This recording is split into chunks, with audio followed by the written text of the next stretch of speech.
एक बार की बात है, राजस्थान के एक छोटे से गांव में एक सोनू नाम का लड़का अपने माता पिता के साथ में रहता था।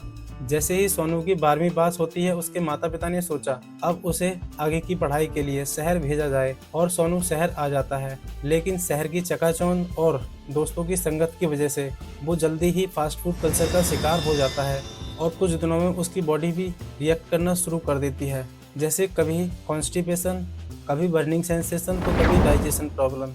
सोनू इन सभी बीमारियों से परेशान होकर डॉक्टर के पास जाता है और डॉक्टर से कहता है, डॉक्टर साहब, जब मैं गांव में था तब मुझे ऐसी कोई भी समस्या नहीं थी।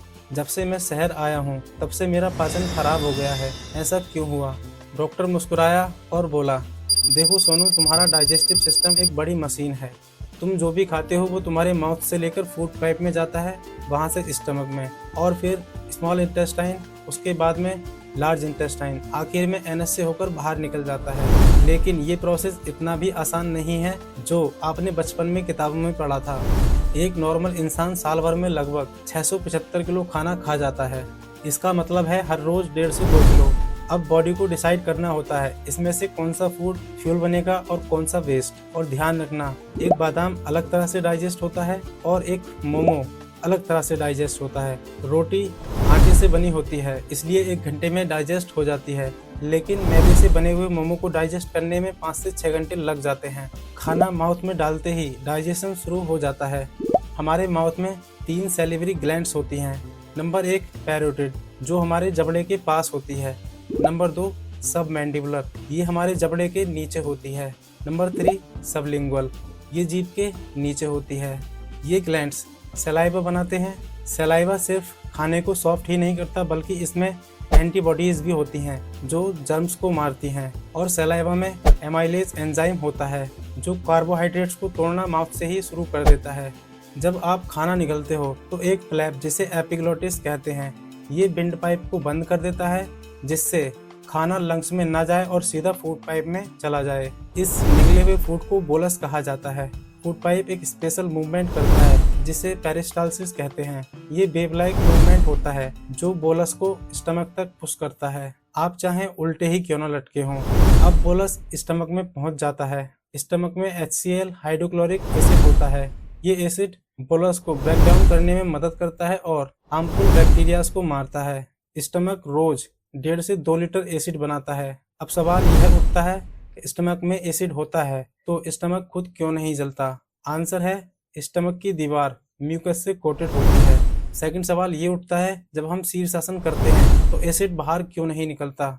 आंसर है, स्टमक और फूड पाइप के बीच में एक MES नाम की मसल होती है जो एसिड को ऊपर नहीं जाने देती। अब स्टमक में मौजूद गैस्ट्रिक ग्लैंड्स एक सब्सटेंस बनाती हैं जिसे पेप्सिनोजन कहते हैं। एसिड इस पेप्सिनोजन को कन्वर्ट करता है पेप्सिन एंजाइम में, और पेप्सिन प्रोटीन्स को तोड़ता है। डॉक्टर्स इसीलिए कहते हैं कि खाने से पहले और खाने के तुरंत बाद पानी मत पिया करो, क्योंकि पानी एसिड को डाइल्यूट कर देता है और जिसकी वजह से डाइजेशन वीक हो जाता है। स्टमक में खाना 2 से 4 घंटे रहता है और स्टमक हर सेकेंड एक चर्मिंग मूवमेंट करता है जिससे फूड अच्छे से मिक्स होता है।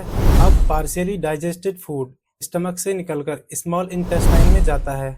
स्मॉल इंटेस्टाइन की लेंथ 20 से 22 फीट होती है, यानी एक आदमी की हाइट से 3 गुना लंबी। इसे 3 पार्ट में बांटा गया है। नंबर 1 ड्यूडेनम, जो स्टमक से जुड़ा होता है। नंबर 2 जेजुनम, जो बीच का हिस्सा होता है। नंबर 3 इलियम, जो लार्ज इंटेस्टाइन से जुड़ा होता है। एब्जॉर्प्शन यही होता है। स्मॉल इंटेस्टाइन की वॉल्स पर फिंगर लाइक प्रोजेक्शंस होती हैं, जिन्हें मेडिकल टर्म में बिली कहते हैं। बिली में टिनी ब्लड कैपिलरीज होती हैं जो न्यूट्रिएंट्स को एब्जॉर्ब करके पूरी बॉडी में पहुंचा देती हैं। स्मॉल इंटेस्टाइन में फूड 4 से 6 घंटे रहता है। अब बचा हुआ चर्मिंग फूड लार्ज इंटेस्टाइन में पहुंचता है। यहीं पर फूड सबसे लंबे समय तक 30 से 40 घंटे तक रुकता है। लार्ज इंटेस्टाइन पानी को एब्जॉर्ब कर लेता है और वेस्ट को म्यूकस के साथ में मिक्स करके सॉफ्ट बनाता है। कोलोन को 3 हिस्सों में बांटा जाता है, असेंडिंग, ट्रांसवर्स और डिसेंडिंग कोलोन। और एंड में रेक्टम और एनस के थ्रू वेस्ट बाहर निकल जाता है।